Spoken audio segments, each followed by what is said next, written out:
Hey, this is Kathleen, and when I'm not unfucking businesses here on the podcast, I'm unfucking real estate over at ystpete.com. My company is Seide Realty, and we are excited to sponsor this episode. Hey, witches and wizards. This is Erin Fogo from Wild Witch Creative. And you're listening to Unfuck My Business. No bullshit advice for business owners who want to be resilient as fuck. Grab your wands and get ready. This content is pure magic. Welcome back, everybody, to another episode of Unfuck My Business. I am one of your hosts, Robyn Sayles, and today I am joined by Kathleen Seide. Say hello. Hello, hello. And the incomparable Jinx. I suppose that's true. And last but not least, Shea. Good greetings. Hello, everybody. So today we're talking about something that our community has specifically asked us to dive a little deeper into, and that is the concept and process of defining your ideal client. And I think the word defining is important. You should have an ideal client.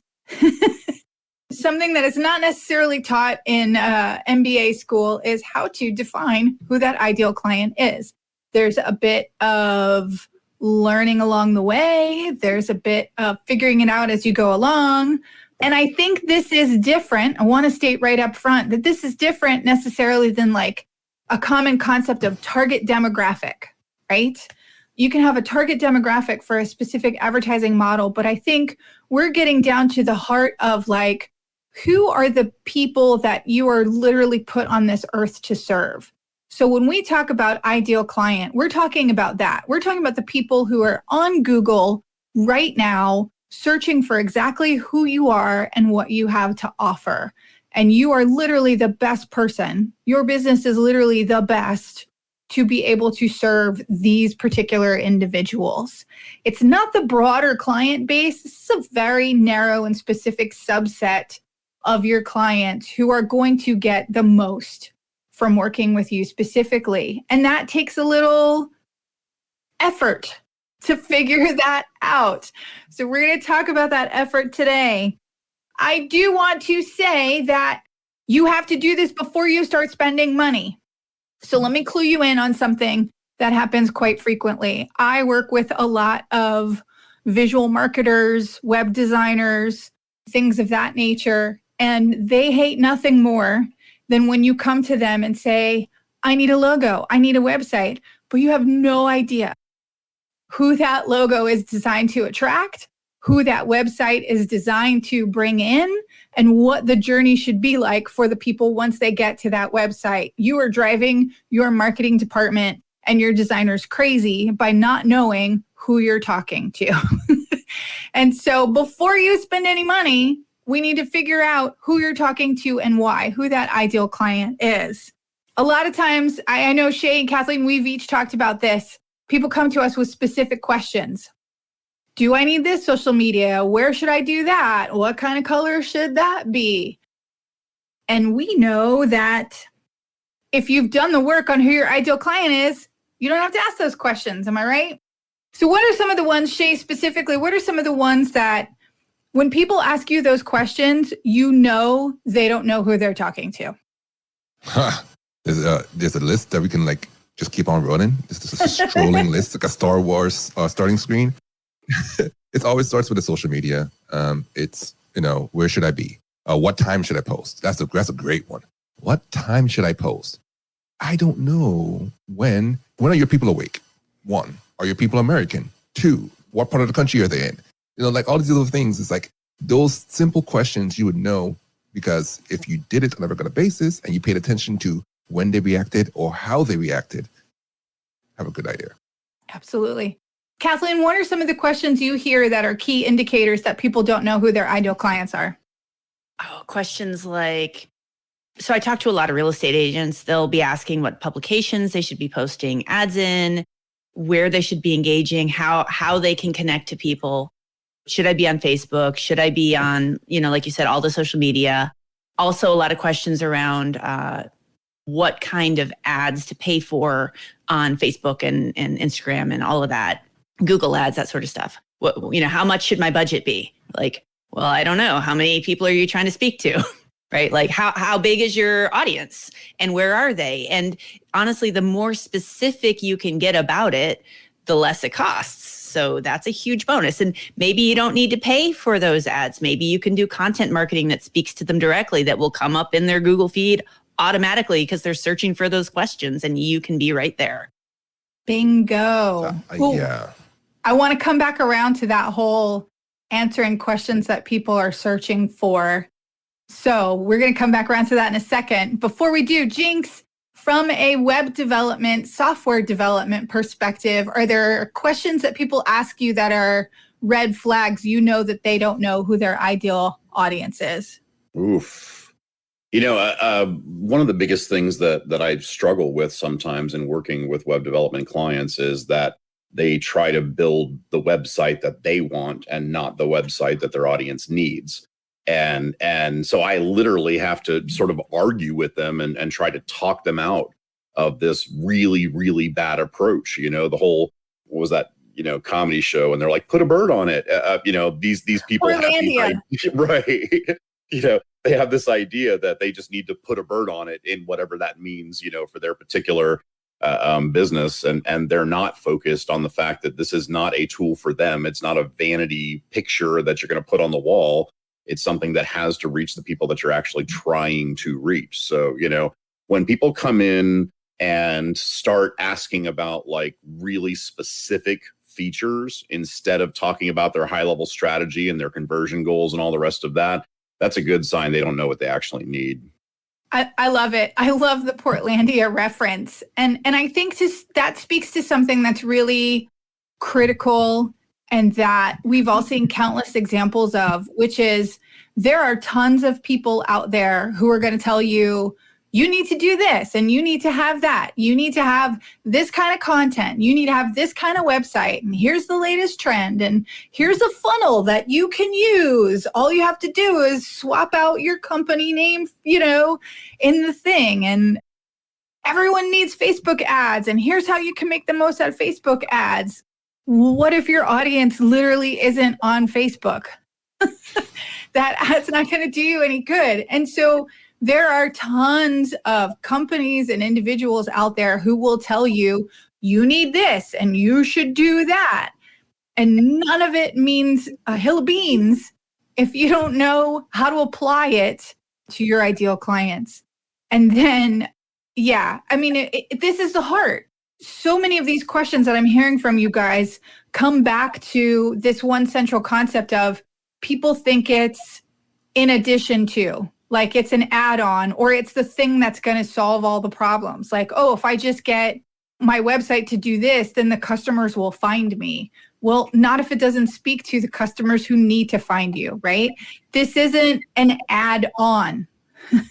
It should be the heart of your brand. It should be the heart of your business, is understanding exactly who you're talking to. A recurring theme in all of your answers is that people see this as a tool. They see identifying ideal client and target market as an after effect. If I just have the right Facebook ad, or if I just have the right fancy thing or the right type of website, then my clients will find me. It's not fucking Field of Dreams, y'all. That's not how this works. If you build it, they will come. Does not work. Because they won't come if they don't know you exist.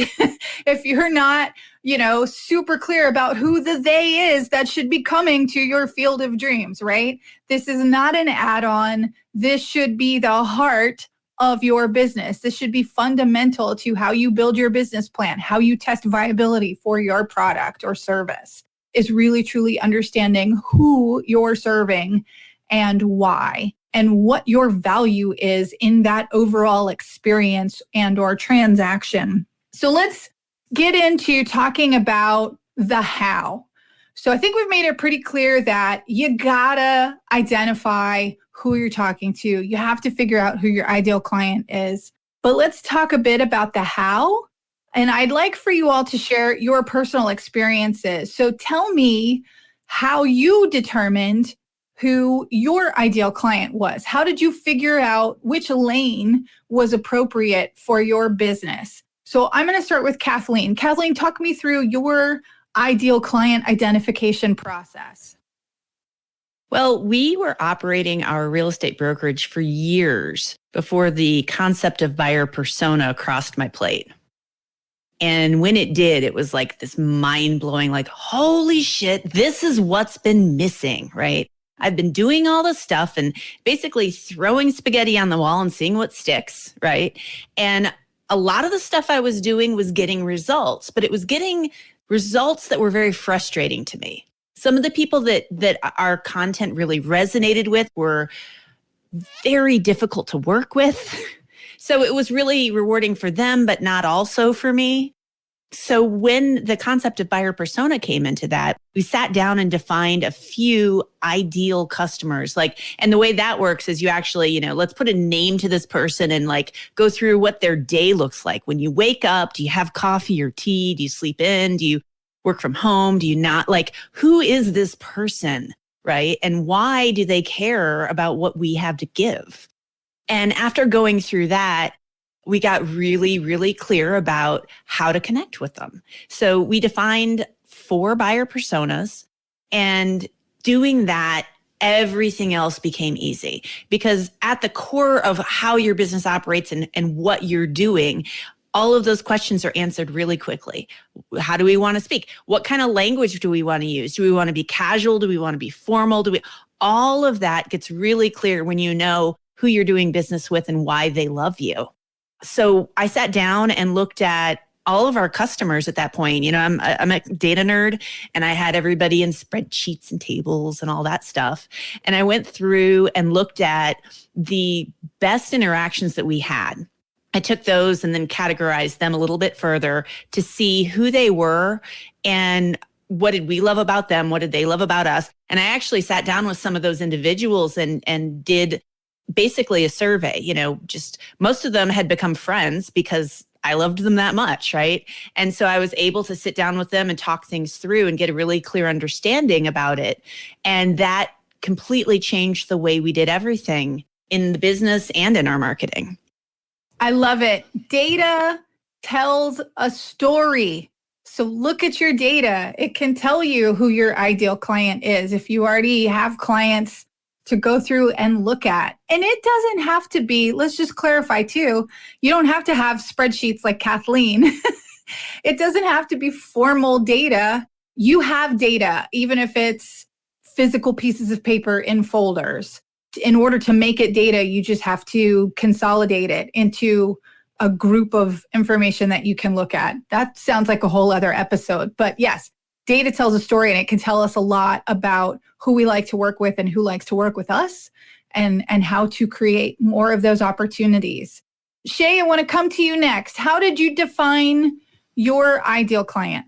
There's a mixture of two things. I'm always starting with the you. So it's all good and well to know who that client group is, that group of brand ambassadors and brand heroes that is really supportive of your organization. But you may not click specifically with each and every single one of them as well as you can. Sometimes you need to look back a little bit and look over your own personal history of your business and how you have been operating your business and see where exactly you have been the most successful. There's data there, and there's a story there that you have been overlooking and not seeing and not paying attention to because you've just been doing it naturally. So part of this finding your ideal client is also finding who you vibe with naturally, and then taking what you did with Kathleen's step and then zooming in even more to narrow it down. So what was that process like for you? Because I know your business has taken a little bit of a pivot in the last couple of years. Well, I had to take a few months and really think about what I've been doing for the past few years, what I've been doing for the past decade, what has really been a consistent piece of that. A consistent piece of that was stepping into a business, an organization, and orienting myself in their waters. And it is sitting back and really taking the time to assess your strengths. Jinx, I'm coming at you next. How were you able to determine what the lane is and who you're serving at your organization? Well, there's three questions that we like to ask and that we did ask when sort of identifying our ideal customers. And those three questions are, who do I like working with? Who can I benefit the most with the offering that I have? And who's the most profitable? And all three of those questions work together. They're really, really fucking important because if you're going to be working on big projects with people that take a lot of time, then you should like the people that you're working with. Now, you may not agree with them 100% on everything, whatever the case may be, but you should at least enjoy working with them. Having a client that you hate is just a bad fucking time. B, who can you benefit the most? I don't ever want to work on a project where the client is like not absolutely thrilled at what the end result is, right? I want every project to be a critical success. And so I'm very picky about the projects that I take because I want to make sure that it's something that I can just absolutely knock it out of the park for them and help them. And then, of course, the profitability question. I mean, we're in business, right? You've got to be profitable. And I've found that there are a lot of businesses, and hell, I've even been through it in some stuff in my own past where you have clients that you're just not really turning much of a margin on. You do a lot of work for them, you spend a lot of time for them, and you're just not making that much money. It's got to be the combination of all three of those things. I love that. And thank you for walking us through that. There's two things I want to follow up on there. Number one, the whole concept of not just serving, but like blowing their minds and blowing the thing out of the water. And so I want to reinforce that, y'all, because when we say ideal client, that's what we're talking about. There's people out there that you can help. And then there's people out there who you will change their world. You will change their business. You will change their life. They will spend the rest of their days talking about, thank God I worked with them. Otherwise, I wouldn't be where I am right now. And so when we talk about ideal client, we're talking about finding those people, right? The people who aren't just going to be helped by you, but are going to be impacted by you, are going to be changed by you and your business. And then we don't always talk about profitability when we talk about ideal client process. And so I love that Jinx brought that into it. I can have the most fun in the world working with these people, but if they don't fucking pay me, guess what? I'm not going to have a business for very much longer, right? We need people to pay us, and we need people to pay us what we're worth. And so profitability is so important. And I want you, as you're listening to this and you're going through and thinking about who your ideal clients are, when you go through the process that Kathleen suggested of like looking at those previous clients and sort of narrowing it down, who did I enjoy working with, et cetera, you also want to look at the ROI of that client. I had a great experience with an investor who was he was giving a little talk about, if you're thinking about investing or if you're thinking about getting investors, here's some important things to know. And he said something that fundamentally has changed the way I think about the ROI of my clients and my time. So he talked about the concept of you want investors who have plenty of money to invest, who you're not the only thing. They're not relying on you for a return on the investment. So he's like, if I am asking you for $100,000 and you're going to give me $100,000 out of the $1 million that you have available to invest, you're going to trust that I know what I'm doing. You're going to give me that $100,000. You're going to let me go and do my thing. I'll give you check-ins. You'll expect a return on that money, but otherwise you're going to stay out of my face and you're just going to let me do what I do, right? If I ask you for $100,000 and it's the only $100,000 you have to invest, you're going to be the biggest fucking pain in my ass. You're going to call me every week. You're going to email me every other day. You're going to constantly want to know how things are going, where things are at. You're going to constantly be worried about that money and about that investment. And the ROI just isn't there. I'm going to spend a tremendous amount of time holding your hand through this process for the same amount of money that I could get from somebody else and spend very little time holding their hand through the process, right? And so I all think we have had some of those clients, or maybe you still have a couple of those clients who are just huge time sucks and huge pain in the asses. I know a lot of entrepreneurs who have their fee and then they have their PITA tax that they put on top of their fee. And PITA stands for pain in the ass, right? There are certain clients that always get a PITA tax because they're a pain in our ass and they take up a lot of our time. And if we don't put that PITA tax on there, we aren't going to the scale is tipped in their favor, right? They're getting way more from us than we're getting back from them. And so when you are looking at your clients that you currently have and trying to figure out who can I best serve and who best serves me, look at that ROI, right? You might have someone who's a pain in the ass, but they're worth it. The ROI is there, right? And you might want a couple more of those. So I'll tell you a little bit about my ideal clients. I do have some pains in the asses and they know they're pains in the asses. I am good with that. I like challenging individuals and I tend to attract challenging individuals. I attract a lot of people who are what I call misunderstood geniuses. These are people who tend to be polymaths or people who come at whatever it is that they're gifted in from a perspective that people don't understand. And so when I figured that out, that changed how I market myself completely. I'm not looking for people like me. I am not my ideal client, right? My ideal client is the person who has been struggling for years to really express what it is that they do or how it is that they do it. Because people keep trying to put them in boxes that they don't fit in. People keep trying to force them to make decisions to be this or that, when truly their value lies in the fact that they're this and that, right? And they come to me because they've already been through other people who say they can help them figure out how to talk about what they do. And their process involves having them make a choice or putting them into a box. It's the same fucking thing that they've been suffering with their whole life, right? I can't expect you to follow a formula and figure out the unique value proposition for this incredibly unique and complicated individual. So figuring out the value proposition for people like that is fucking hard. It's really fucking hard. It takes a lot of work. It takes a lot of coaching. It takes a lot of customization. And I love it. I am hardwired for this shit. But I also went through that same process of people saying like, oh, well, Robyn, you just need to figure out what people's pain points are and how you solve it.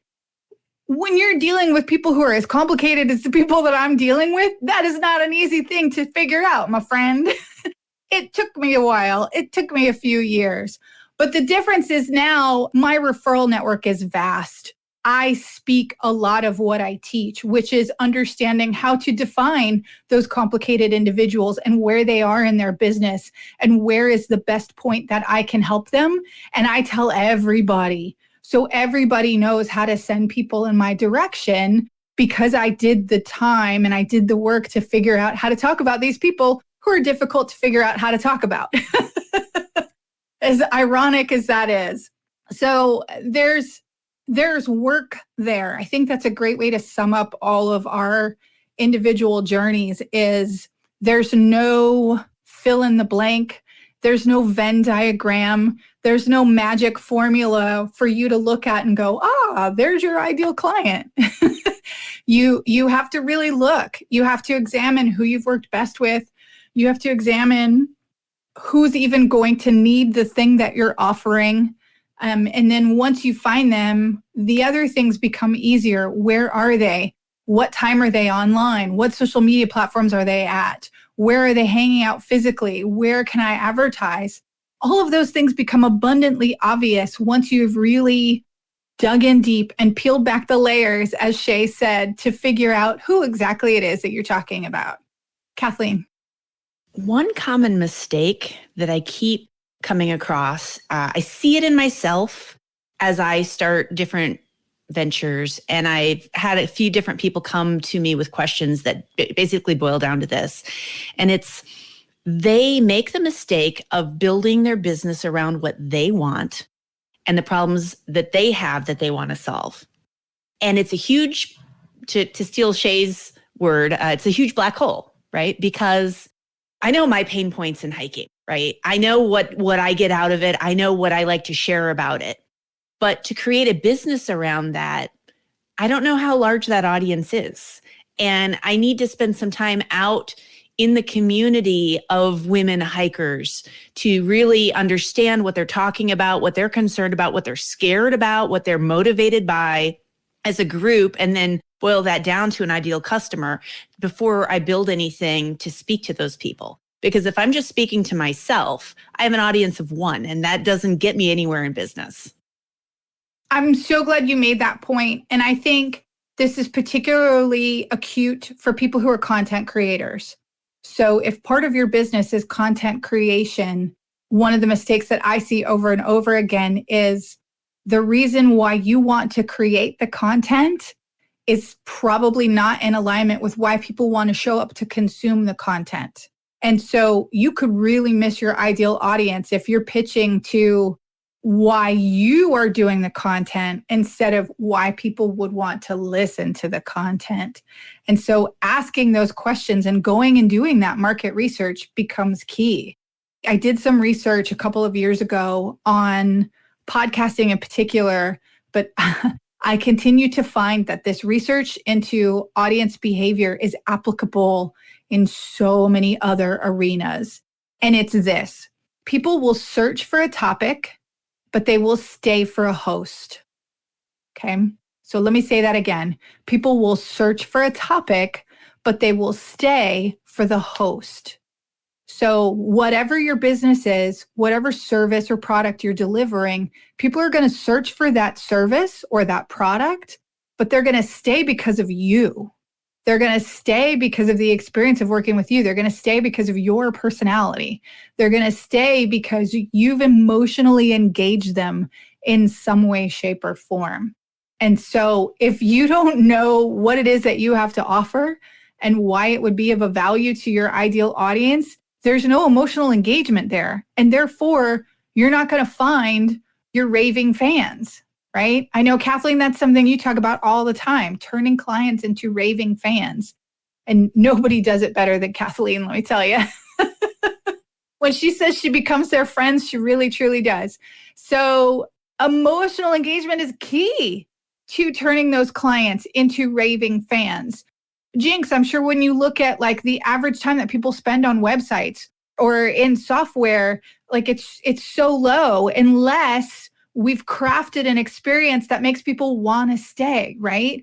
And emotional engagement is part of that. If everyone's leaving your website after 3 seconds, there's no emotional engagement there on that main page to get them to stay, right? Yeah, I mean, it's, one of the things that we look at in UX is like user friction, this idea that you've created some obstacle for them that causes them to fail in the desired conversion. And that's really, just sort of a visual representation of the conversation that you're having with them. Part of why it's so important to know who your ideal client is and to be like structuring all of your communication around that is so that you know how to have that good conversation. Because if, otherwise you're just sort of like throwing words out there and hoping that something resonates, If I'm talking to strangers, it's a whole lot of, how's the weather today? But if I'm talking to, my best friend, I heard you're going through this thing. Let's talk about it. Let me support you or whatever. There's like this deeper, meaningful connection that occurs there. And, that's the whole difference between just sort of like spray and pray kind of marketing versus like really zeroing in on who you want to talk to. You know what to say to the people that you want to talk to. That's a big difference. 100%. I want to talk a little bit about many of the methodologies we've talked about and the references we've given are for people who've been in business for a little while. I think it's pretty common when you get started, you kind of say yes to everybody because you need the money, because you need to get the ball rolling. And then once things gets up and running, I think that's when people feel like they have the luxury to define and target their ideal client. But I do think you can do some of this work early in development of a business. So I'd love to hear from you guys. if I don't have any existing clients, I don't have existing data to look back on and reflect on who my ideal client is, where do I start? What do I do? Kathleen, I'm going to start with you because I know you got a couple ideas around this. There's a few things you can do to do some research into who is going to be changed by what you want to do, right? Who is going to be so impacted that they need to use your company or your services. Start with Googling, start with some community forums. Depending on what kind of service you have, I was talking to somebody recently about actually going out into the community and talking to these groups of people face to face, go where they hang out. And, you don't know who specifically your ideal client is, but you know that it's maybe students at university, right? So you can go start being part of those groups and talking to some people or seeing where they hang out and the kind of things they talk about to help you hone down what you're looking at. And then you just get more and more specific and more and more engaged in those communities. And as that engagement increases, you understand them more, and that'll help you make better decisions. But that also serves you over time because you're becoming part of that community. And if that's the community you're serving, you're going to need to be part of it anyway. I love that. In our guerrilla marketing episode, Jinx had this great thing where he talked about the traction he gets on Reddit and that people always ask him, oh, how do I get that kind of traction on Reddit? And he's like, the simple answer is be a Redditor, be a part of the community, right? And I think, so whether it's in the digital space or in face-to-face real life, becoming a part of the community and asking genuine questions about what people need and how you can help them is a great place to start. Shea, do you have any other thoughts how people get started when they don't already have clients? I would say it goes along the lines of what you guys are talking about already. It's that lifestyle. You have to be living in the world of your potential clients so that you can understand them a little bit better, understand what they're, and listening. Just listen. Listen to the world around you. There are hints and breadcrumbs being dropped every day as you go about, especially if you're not just sitting back and tossing out ads at people.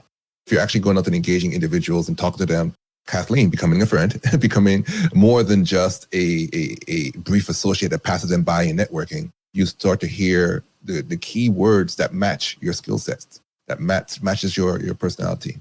And then you can start to build on that. I think we mentioned earlier, mirroring your company against another similar potential company. Like if you're entering a particular marketplace, there are other businesses that are potential competitors or partners.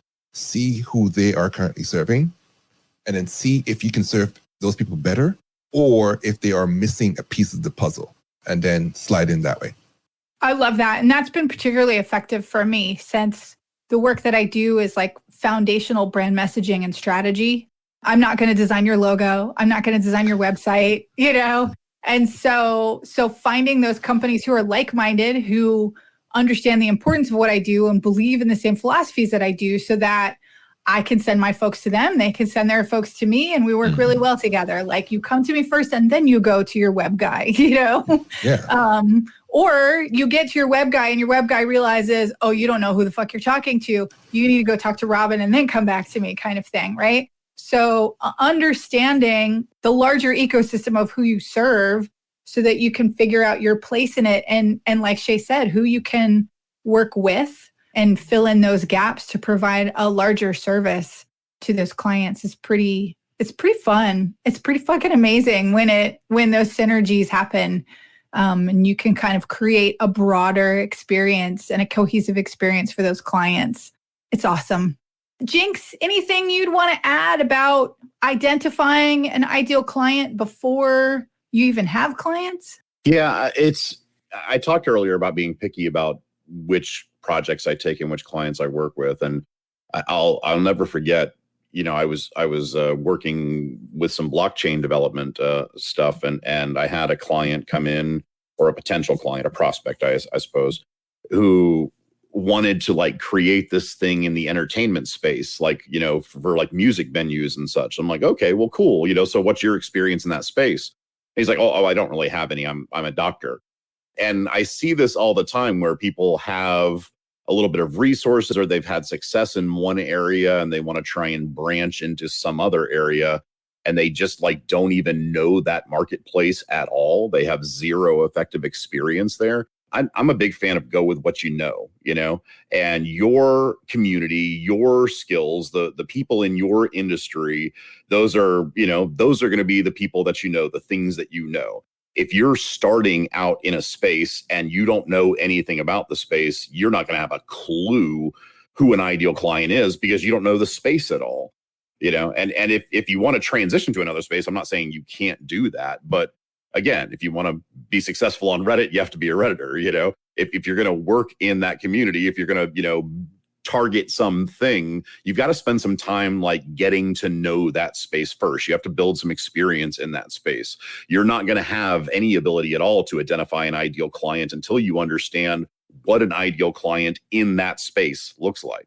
And there's another opportunity for partnerships and collaboration as well. If you're trying to hop industries, go make friends with people who are already in the industry that you're trying to hop into. 1,000%. And also when you go offer to assist, go offer to be an intern, go offer to, do some back end work or whatever, because you may also find, actually, I don't want to be in this industry. This is not as cool as I thought it was going to be. Y'all, the grass is not always greener on the other side of the fence. And so don't put all your eggs into that basket thinking you're going to launch a business over there and then get over there and find out, oh, fuck, I don't want to be here. That is the worst, because then people feel like they have to keep doing it because I've put so much time and effort into it. Ooh, sunk cost. We could do a whole episode on sunk cost, you guys. I want to sort of round this out by talking about why. Why is it so important to identify an ideal client? And this is where we circle back around to the Google search idea, right? Because once you know who that ideal client is, you know who you're talking to, you know how best to talk to them. You can use tools like Google search to do some amazing things, right? Google search, YouTube, those are the two largest search engines on the planet, right? And so the autocomplete in a Google search is your best marketing friend when you know who you're talking to. Here's the example I give all the time in workshops. If you're in the healthcare space and you know that you have a service to help people eat healthier, right?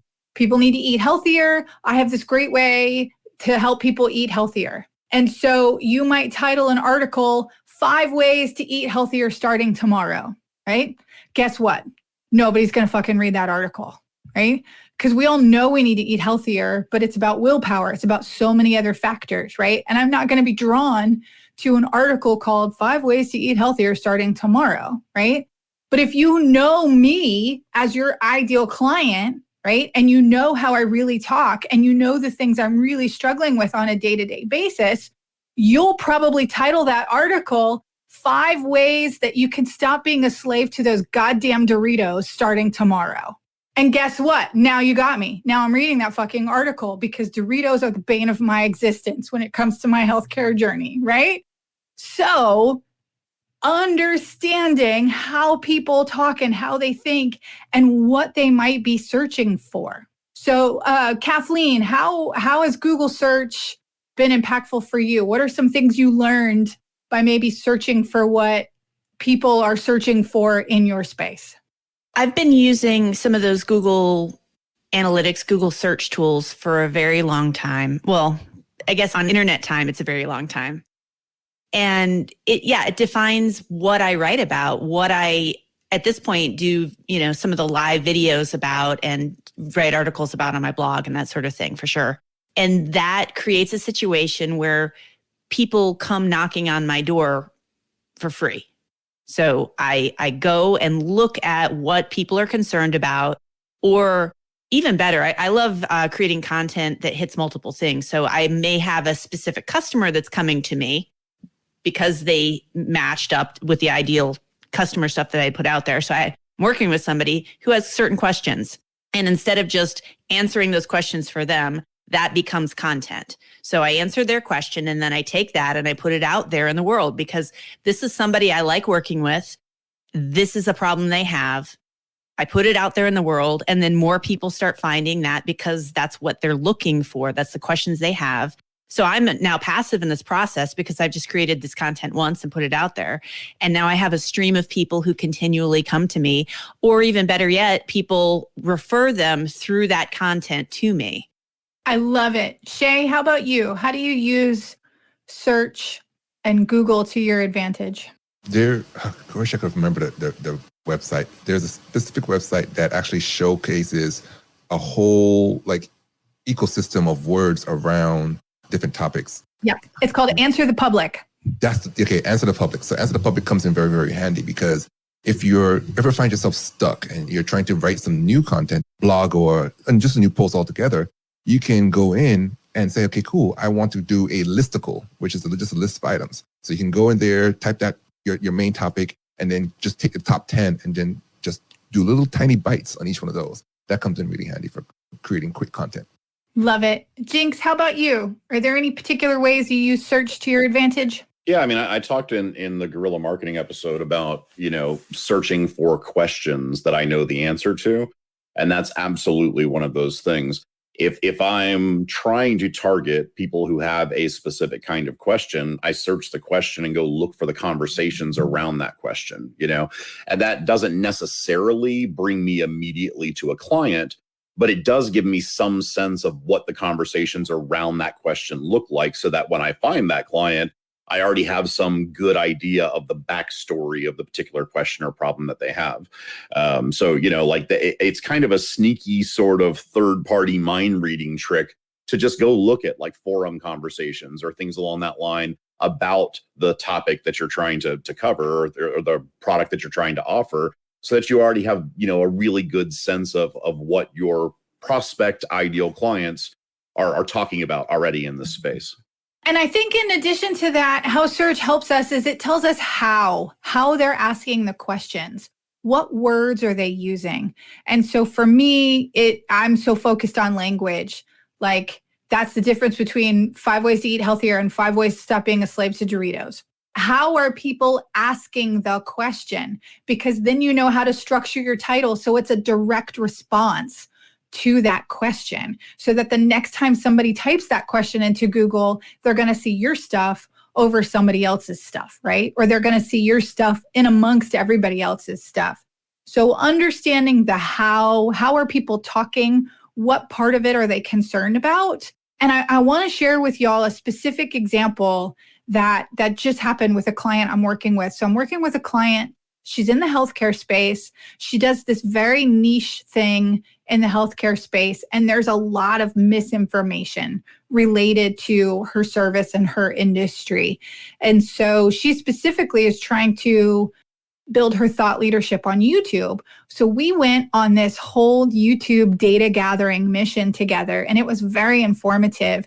And so here's one of the most enlightening things that we discovered is start searching for the questions on YouTube, see what auto completes, look at all of the autocomplete variations, right? So whatever the question is, natural cures for blank, right? As an example, what are all the things that come up? What are all the variations of that question? Click on those, and what are the top 3 to 5 videos for each of those questions? What is the information that people are already consuming? Then we went and we looked at the comments for all of those videos. What are the questions that people are asking in the resources that they've already been given, right? So we know that these are the top 5 videos. All of these videos have 1 million+ views, but people still have questions, and those questions are in the comments of those videos. So now we know, as Shea pointed out earlier, what the gaps are in the existing content that's catching people's attention, and we know how to answer it specifically, right? So now she has a whole range of content that she can plan out that specifically answers the questions that people still have watching those popular videos, right? She can also, because she's in the market to do this, this is not the right tactic for everybody, but she can also go and debunk incorrect information in those videos. So if the video that's getting the most views is how to change your life tomorrow with this food, she might create a video that's like, why this food isn't going to change your life tomorrow and what can, right? So that we're specifically playing off of where we know the audience already is. And we're speaking directly to them in direct response to their question because we know exactly what they're asking, because YouTube fills in those search results for us and Google fills in those search results for us. So I would say if you're not already doing this, take advantage of Google search autocomplete, take advantage of YouTube autocomplete. If you have Google Analytics, you can look at keywords and do keyword searches in that. If you don't have Google Analytics, what the fuck is wrong with you? Go get Google Analytics. And then also Answer the Public. Answer the Public is a great tool that will give you a ton of information about what exactly related to your field or specialty people are asking for and how best you can answer it with your content. And we'll put a link to that in the show notes for this. So start early. Do some market research, find the communities where people are going to best be served by who you are and what you do and what you have to offer. Look back at your existing clients. Who did I have the best engagements with? What was most fulfilling for me? What was most fulfilling for them? And what are the trends there that tell me how to target and talk to more people like that? And then go hang out in those communities. Go talk to them where they already live. I say that all the time. Where do people already live? And go there. Don't expect them to come to you. Again, it ain't Field of Dreams. You got to go do the work. You got to go talk to them in their space and in their language, which should also be your language if you're ideally suited to help this particular subset of individuals. So we'll have some notes and some links about some of the stuff we talked about down in there. Thank you guys so much for hanging out with us. And if you have any additional questions about how else we can help you unfuck your business, please come hang out with us on Facebook, or you can send us an email to WTF@unfuckmybusiness.com, and you will find all those links in the show notes below. We think you're awesome, and we'll see you next Tuesday.